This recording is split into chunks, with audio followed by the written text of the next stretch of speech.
Salam jumpa di channel YouTube SRCT. Harapan saya teman-teman dimanapun berada dalam keadaan sehat.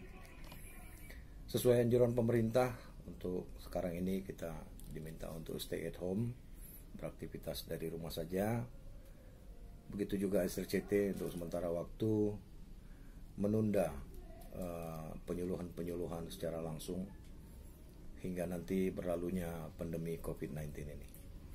Nah, di kesempatan ini saya akan berbicara tentang hal dasar, yaitu safety riding itu sendiri. Kata safety riding sesungguhnya sudah tidak asing lagi di telinga kita. Di keseharian kita sering mendengar. Banyak orang tentu sudah paham, tapi tidak sedikit pula yang masih enggan untuk mengikuti atau melakukan apa yang diminta oleh safety riding. Sebagian pula masih belum mengerti. Nah, kedua kondisi di atas tadi dapat mengakibatkan terjadinya kecelakaan di jalan. Nah, lantas apa sebenarnya safety riding itu? Safety riding atau keselamatan berlalu lintas adalah suatu konsep berpikir dan bertindak agar pengendara atau pengemudi senantiasa berada di zona aman, agar terhindar dari potensi-potensi kecelakaan dan selamat sampai ke tujuan. Lantas bagaimana untuk mencapainya? Sebelum kita berbicara tentang itu, kita perlu tahu juga faktor-faktor apa yang menjadi penyebab kecelakaan. Indonesia menempati urutan keempat dunia untuk jumlah kematian tertinggi akibat kecelakaan sesuai data yang ada.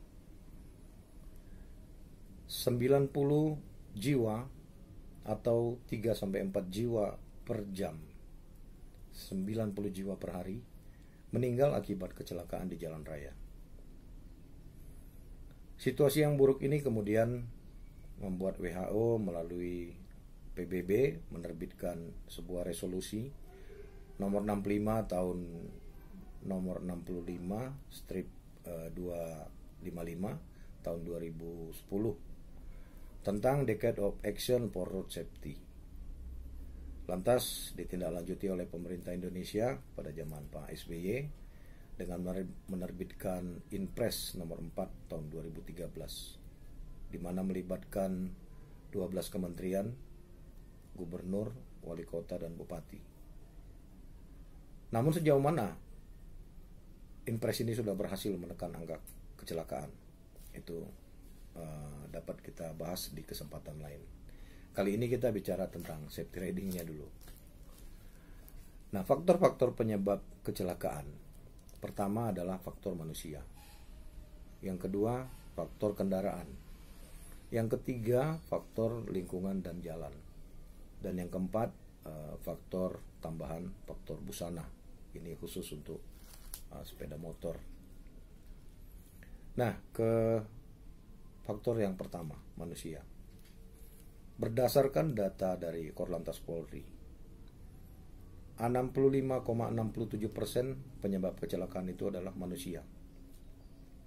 Perilaku pengendara yang buruk, tidak taat aturan, tidak mengenal rambu, tidak mengenal marka, usia yang belum layak untuk mengendara. Ini antara lain penyebab dari terjadinya kecelakaan. Menerobos larangan masuk, menerobos lampu merah. Ya. Ini adalah perilaku-perilaku yang buruk.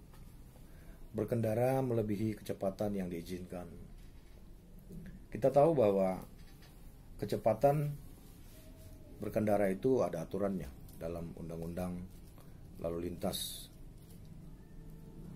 nomor 22 tahun 2009. Kecepatan di jalan tol misalnya itu cuma 100 km per jam. Ketika kita sudah berkendara di kecepatan maksimal, kemudian ada kendaraan di belakang kita ngedim-ngedim minta jalan, itu sebetulnya sebuah perilaku yang buruk. Kecuali jika di depan kita tidak ada halangan, kita boleh untuk melebihi kecepatan itu. Tetapi jika kendaraan di depan sudah berada di kecepatan maksimal, itu tidak etis untuk kita ngedim dan memaksa dia menyingkir. Di jalan antar provinsi ditentukan kecepatan adalah 80 km per jam. Nah, kebiasaan untuk melakukan kecepatan melebihi batas yang diizinkan ini yang juga berpotensi menimbulkan kecelakaan. Hal lain lagi yang disebabkan oleh faktor manusia adalah kelelahan. Misalkan sudah mengendara cukup lama antar kota, antar provinsi, namun tidak juga beristirahat, membuat pengendara kehilangan konsentrasi untuk mengendara dengan baik. Kemudian ngantuk, tapi tetap memaksakan diri untuk mengendara. Ini juga suatu perilaku yang buruk, karena mungkin takut kehilangan waktu untuk istirahat sebentar, ya. Namun akhirnya jika terjadi kecelakaan akan kehilangan waktu selama-lamanya. Kasihan. Kemudian pengaruh obat, mungkin sedang pilek, flu, demam, kemudian mengkonsumsi obat yang dapat menyebabkan kantuk, sebaiknya hindari untuk mengendara, karena akan membuat Anda tidak fokus. Jadi itulah antara lain perilaku yang dapat menyebabkan kecelakaan karena faktor manusianya. Kemudian yang kedua mengenai kendaraan. Kendaraan yang dimodifikasi sedemikian rupa sehingga menjadi tidak aman. Saya bukan bicara bahwa modifikasi adalah sesuatu yang salah, tidak. Namun modifikasi perlu mempertimbangkan faktor keselamatan. Merubah ukuran ban misalnya, harus tahu bahwa ban tersebut masih aman atau tidak untuk digunakan. Sering kita jumpai kendaraan dengan cc besar menggunakan ban kecil atau disebut dengan ban cacing, tie loop. Sesungguhnya ban cacing itu atau ban tie loop itu diperuntukkan pada balapan jarak pendek, drag race, di jalan yang lurus, bukan untuk digunakan sehari-hari, apalagi digunakan untuk berkendara keluar kota. Tentu itu berpotensi bahaya. Ya, kemudian kebiasaan untuk mencopot kelengkapan kendaraan seperti misalkan kaca spion, ya. Ada orang yang malu karena kaca spionnya begini, katanya seperti orang berdoa. Bukankah berdoa bagus? Berdoa itu baik, bukan? Tapi begitulah. Sehingga ketika kaca spion itu dicopot, pengendara itu tidak dapat lagi melihat keadaan di belakangnya atau di sekitarnya. Dan ketika dia berbelok, tiba-tiba dia nggak sadar di sampingnya sudah ada kendaraan lain, sehingga celaka. Ya. Ada sebuah joke. Ketika sebuah razia polisi, lantas polisi menghentikan sebuah kendaraan anak muda dan menanyakan, kenapa kamu tidak menggunakan kaca spion? Apa jawabannya? Saya mau move on, Pak. Saya tidak mau melihat masa lalu dari kaca spion. Oke, forget it, just joke. Kemudian melepaskan panel indikator yang ada di sepeda motor, itu juga dapat membahayakan. Contoh misalnya kamu berkendara ke luar kota dan kamu tidak tahu persediaan BBM kamu di tangki sudah habis atau menipis, dan ketika mendahului kendaraan di jalan luar kota tentu sangat berbahaya jika tiba-tiba kendaraan mogok karena tidak tahu isi tangkinya seberapa. Ya, mencopot lampu tangan misalnya juga, itu juga banyak dilakukan orang. Sehingga ketika dia berbelok dia harus tiap sebentar begini, ya, atau harus memberi isyarat tangan, padahal dari pabrik sudah disediakan.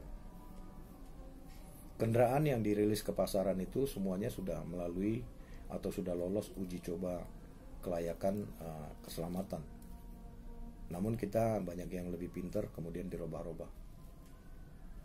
Nah, itu tadi mengenai faktor kendaraan. Juga mengenai muatan berlebih pada kendaraan. Pada sepeda motor itu ada ketentuannya. Membawa barang muatan itu maksimal 50 mili atau 5 cm lebih lebar daripada stang. Untuk tingginya maksimal 90 cm. Tapi di jalanan sering kita jumpai tukang bakso misalnya dengan gerobak yang besar, keranjang jualan yang lebar-lebar, sehingga pengendaranya tidak nyaman atau tidak dapat mengendalikan dengan nyaman kendaraan itu ya. Bahkan ada orang bawa sepeda motor, bawa kasur pakai sepeda motor. Pada mobil juga demikian ya, pada kapnya membawa muatan barang yang berlebihan.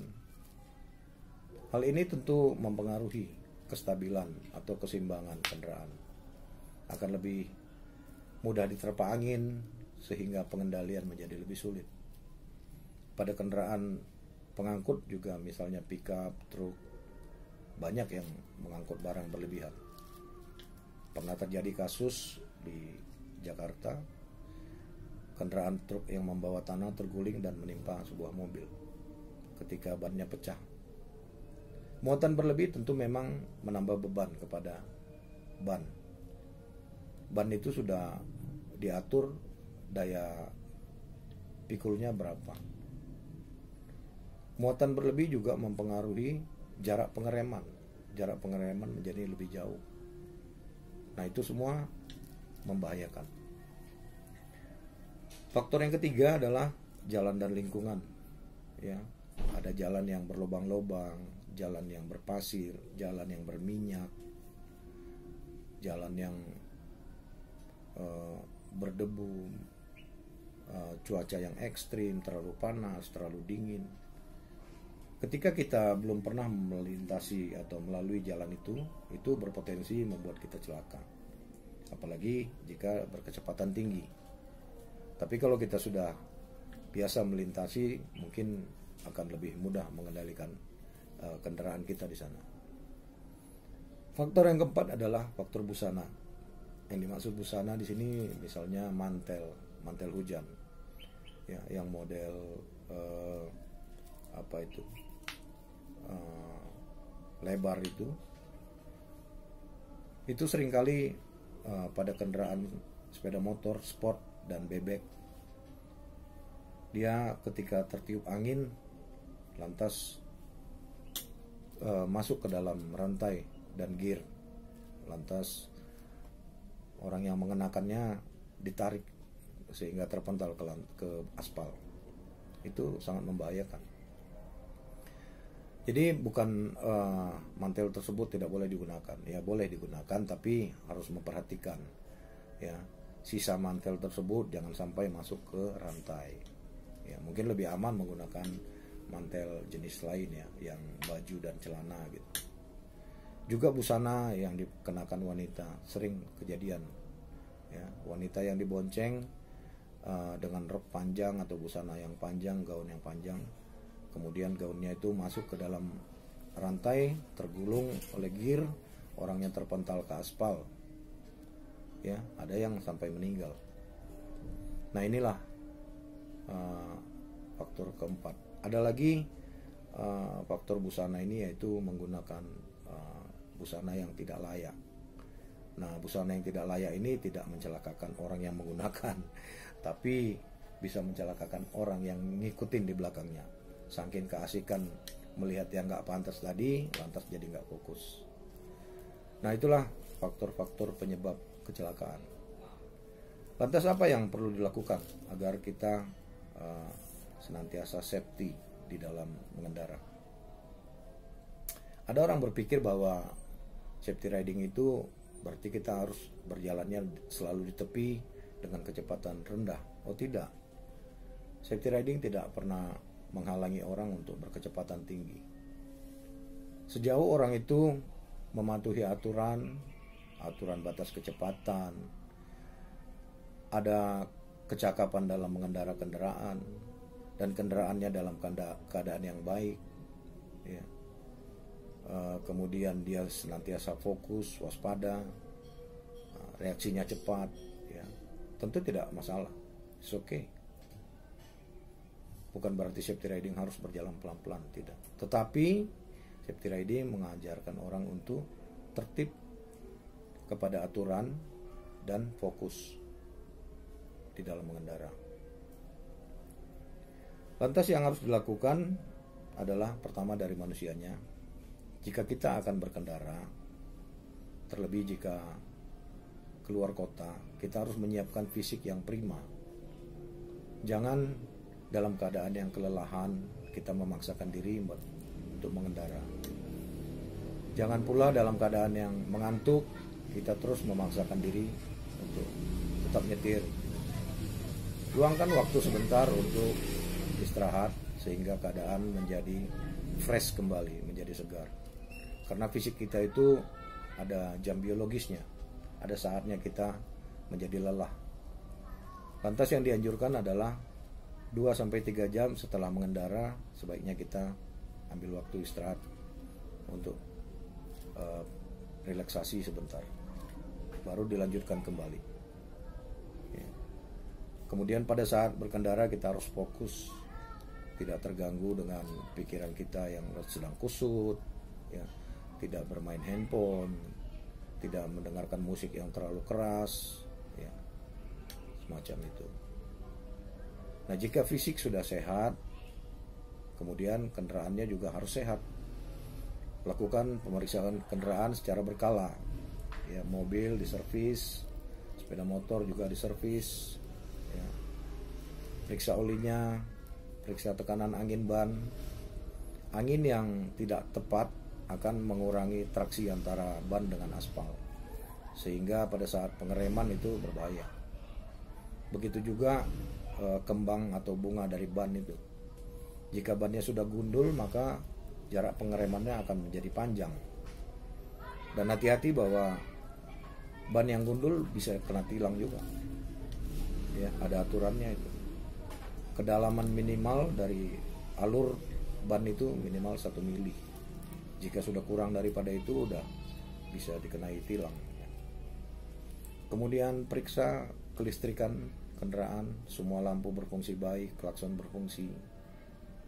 Kelengkapan lain ya digunakan, kaca spionnya dipakai, jangan dicopot. Lampu tangannya jangan dicopot. Nah, jika kendaraan sudah dalam kondisi yang oke, lantas yang ketiga adalah APD atau alat pelindung diri, khususnya di sepeda motor, ya.